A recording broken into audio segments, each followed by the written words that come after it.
Hello everyone, welcome to today's video, and as you can see, we are ready to finally give you a showcase of another premium deck. This time, it's gonna be my gold paladin list that I've been running since, well, a little bit before December. We were waiting for our promo, we finally have it. In the meantime, another fun premium deck popped up for golds with another promo, but you know, that's not for today. This time, we're taking a look at Gurguit. Starting us off, we have our normal starter from V. He gives you your quick shield, he gives you your draw if you went second, all the cool stuff. But let's focus on our grade 3 lineup first. Now most importantly, you run 4 copies of the old Gurguit. Mainly, you want to do it for the double XL play if you went second, but it also isn't a bad idea to just go into Gurguit. Like generally, his defensive skill is pretty amazing. And you know, getting 2 XLs early ramps up for the late game. You could make it 3 with a certain card that's in here. Just his defensive skill by itself, it's pretty good if you can't rush him down. So definite 4 of, and of course our 3 of, it's of course Percival. So he gives you an additional XL marker. If he's on Vanguard Circle, he pumps up your field. But most importantly, extra XL marker, great card. At 3 copies because space has been quite limited in this deck, but we'll go over that later. So most importantly, he's definitely a good ride target, but not the main one you want. Another fun card is Sagramore, because he's an attack extender. I mean, everybody knows why Sagramore is being run. You've got Soul aplenty, thanks to Percival and Aglovale, putting pieces that you don't need back into Soul, so you can blast them out with other skills, like Gurguit, like Sagramore, and other cards. He draws you a card, calls from hand, stops a certain deck that, really doesn't want you to call anything, and I think that's pretty cool. We run 1 copy of Reverence Rush Dragon. He's just a cheeky little card that, once he comes up, he's pretty fun. You can recycle a heal. The neat part about Reverence Rush is that, during your Ultima turn, which should always be your be-all, end-all play, you can basically guarantee that you can have a heal as your, first trigger. If you can use him sooner because you were getting pushed a bit, you can use him a bit sooner. It's just a card that you can just plop down onto the field, and you can use him in combination with Sagramore, place him, Soul Blast 1, and just put that heal on top because it counts as a grade 2 or greater card. Your heal guardians are grade 3s, so it works. I really enjoy having this card as a 1-up tech slot. If you don't want to play around with it, you can easily just put in another copy of Percival, but I do enjoy his presence here. Next up, for our grade 2s, 4 copies of Tutor. He's the promo that we've actually just been waiting for. The amazing part is that, you can use him if you are pretty clogged with your hand, if you want to guarantee your ride up, whichever one it is, he'll help you out with that, but we mainly want him for his first skill. The fact that you can use this card to extend your attacks in the early game, it's just 1 card, but as soon as your opponent's grade 3, he, checks the top 4, calls you 2 cards, you have to boost him, but at this point, you'll probably have a unit to boost with, and it's just amazing. That's Siri waking up, as expected. So the main fun thing you have with him is, relatively allowing you to have at least 2 more attacks, whichever one it is. The less fun stuff is if your opponent is playing a deck that stops you from calling from deck. Yeah, that's a bummer, but that's not always the case. It's not, in the early game it's not the case, and we take those matches as they go. The fact that you can call 2 new cards just by paying a counterblast. Of course, our pride and joy, Oath Liberator Aglovale. Is there more to be said for this card? The fact that you can ride him and for a counterblast give you a top 3 check, pretty good. But that rearguard skill, oh, that rearguard skill. I really love this card. It's just the fact that he gives himself 10k, puts stuff into Soul, meaning your opponent can't touch it, giving you more resources. It's pretty amazing. I love this card, man. Now you can recycle him too, so it's pretty good. That recycle card, the fact that Deogung is here, if you have that particular card that you need, such as Sagramore or Gurguit or whichever one that you need for your Persona ride whenever you would want to go into Ultima, you know, that's pretty good. There's also other cards that you could technically want to fetch out of your drop, but the fact that you have drop recursion with this is pretty good. I ran him at 1 at first, but you just want to see it whenever possible, so I bumped him to 2. And that's when I left my 2 little 1 slots. Just in case, I'm pretty sure everybody knows the Angel at this point. He's part of the Ultima combo to make sure your opponent can only Sentinel once this turn. You know, if he comes up, he comes up. If he doesn't, he doesn't. You would want to immediately get him. You can get him back with Diorung as well. So it's all part of the setup. It's basically Diorung is extra copies of whichever piece you're missing at the time. The other card that you may not know is Arthur is basically there to stop any retire hate from happening. They have to focus on him first. Certain combos will protect your field from, you know, it'll force your opponent to think twice about just doing whichever they want. But that's pretty much our grade 2 package. Yeah, we are running 4 copies of Jeffrey. Since I'm running Jeffrey, you're probably wondering why am I not running Paramore, and I simply dislike running Paramore as a card. I know he's a target that you can find with the top 7 search, but I don't know, man. I just don't like the Paramores. He used to be the other 1 slot before Arthur. So, but Jeffrey is good. Jeffrey is he's my favorite card to call out. He's the favorite card to see when I do my early draws. Counts as a 15k shield if you're lucky, a 13k booster. You know, Jeffrey's alright. You know, you can't go wrong with Jeffrey. Another card you can't go wrong with is 2 copies of Gorbaduck. Fishing for your grade 3s is good. If you see that your opponent might, you know, want to reverse rush you a bit, you can fish for your Heal Guardians, setting up certain plays for late game, the fun stuff. Gorbaduck is a good card, but we couldn't, you know, spare to run him at more than 2 copies, so it is what it is. Then if we were a bit too excitable in your early game and you don't have your CB, there's Maligent, Soul Blast 2 to give you that CB back. So yeah, he's just here to give you your Counter Blast. For the rest, he's pretty much your discard fodder if you know, don't need the resources. He's also pretty handy. You can use him in conjunction with a certain Sagramore to make sure that you have the Counter Blast needed to go in your ultimate stride. So when people think they damage deny you, you can just like ride Sagramore, use Sagramore's skill to call out Maligent's skill, Soul Blast 2, Counter Charge 2, oh, I can Ultimate Stride, Counter Blast 2, all the fun stuff. Another win more card, Reedy. Reedy, she's a bit greedy, but she's also Soul Blast 2, but she gives your trigger effects plus 5k, so if you're really going for it, this card could be handy.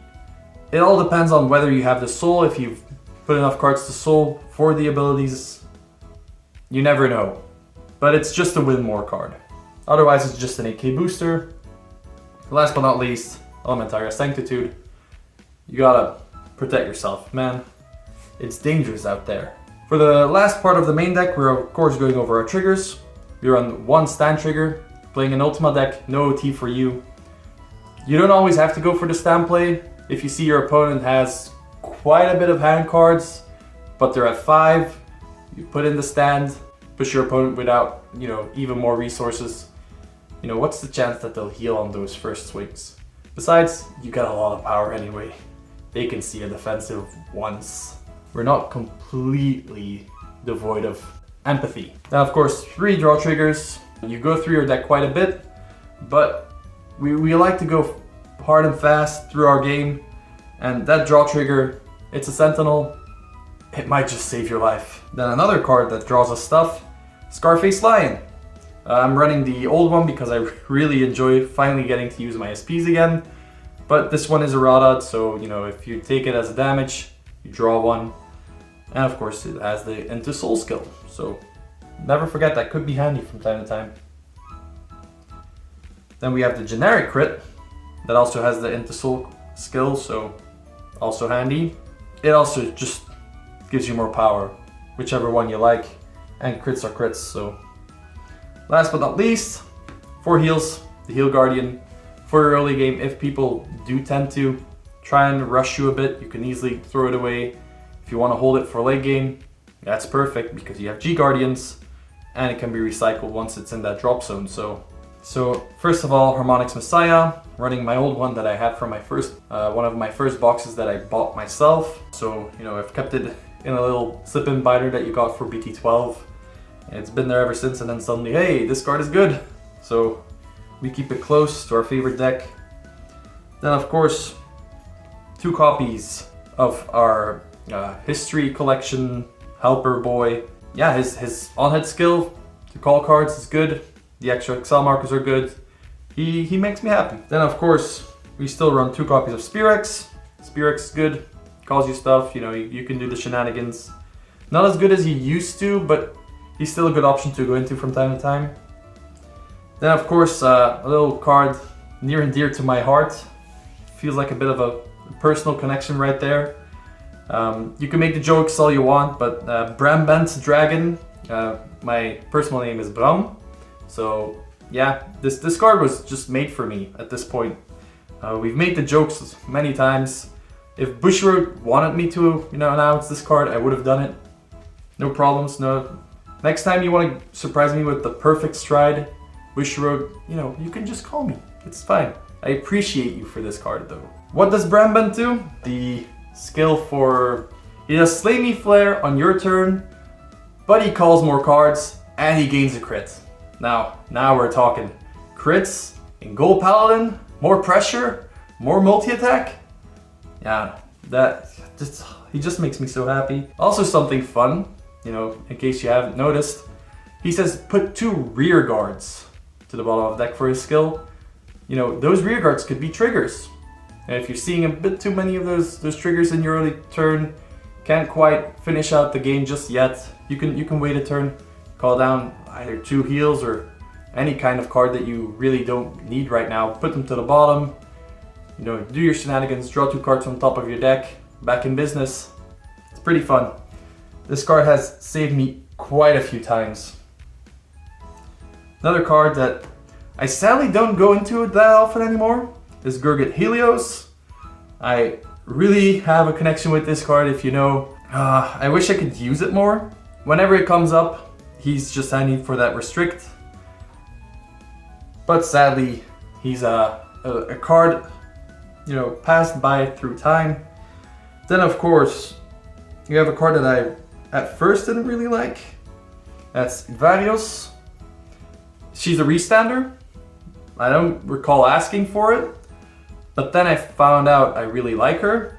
It's a really good card, good restander. If you can't just waltz through your opponent just yet. It can also send triggers back to deck. You know, you attack with your triggers, they think you might have gone mad. You attack with values, send them to the bottom, you can call 2 cards from hand, she restands, it's amazing. Really surprised by this card. Then of course the card that surprises no one, Ultima. It's your win con. If you don't know what it does, come on, it wins games.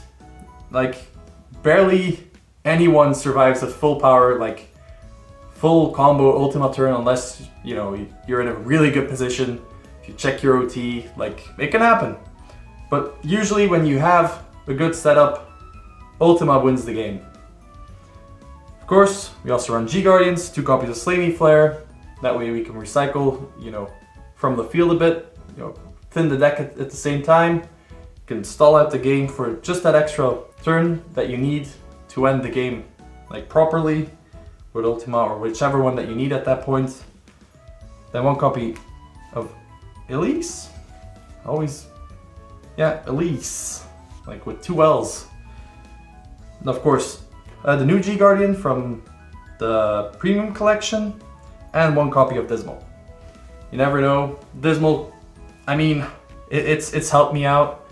Just have that, you know, deck in 1 Dismal, just in case. If it comes up, you'll thank me for it. Now, most importantly, I'll just put them right here because we're just gonna talk about the deck. If I start doing combos, it's the thing about Gold Paladin is you do have your game plan with Ultima that you want to stretch out, but the fact that your multi-attack combos go in any certain way, you just want to rush down your opponent, and it's better that I just talk about the ideology of the deck. And I think that might help out somebody that wants to play this deck even more than showing them a potential turn. So the way I see this deck is that you're trying to have a supernova on the board. Look up at the sun, you feel empowered, you want to rush down on your opponent, you want to blast them away, you just work towards powering up, putting down the pressure, and then just blast them all at once. If you need to have that extra breathing room, you have Gurguit, he's tanky as hell, your deck could turtle out a turn, but you want to put up as much force, as much explosive potential as possible. You don't care about your opponent's game plan. You just want to make sure that your game plan destroys them. And usually it works. That's the way I feel about this. It's such a great way of playing Vanguard. It's just like you want to be the one that pressures. And not a damn thing they will do will stop you from bringing that pressure. That's every tool you need to bring down that pressure at once.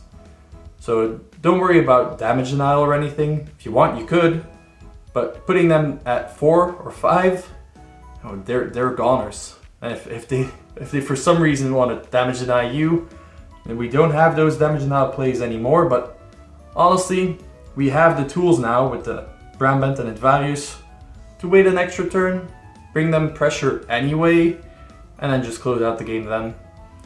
So yeah. That's pretty much my explanation of the deck. If you have any questions, definitely drop them down below. We are working on the shorts currently. I know we also have a few more set 13 decks. I'm almost done with Youthberg, so sorry that's one. If somebody's waiting for that one, sorry to keep you waiting, because you know finding my double rares is particularly difficult for some reason. I did find a lot of Avant-Gardas, you know, he really likes me. But yeah, that's it for me for now. Thank you guys for watching. I hope you had a great time. If you want to pick up the deck, let me know how it has helped you. If you are a fellow Gold player, let me know what you think. We can all unite, have fun talking about one of the greatest clans together. Thank you for your time. Stay radiant. Bye bye.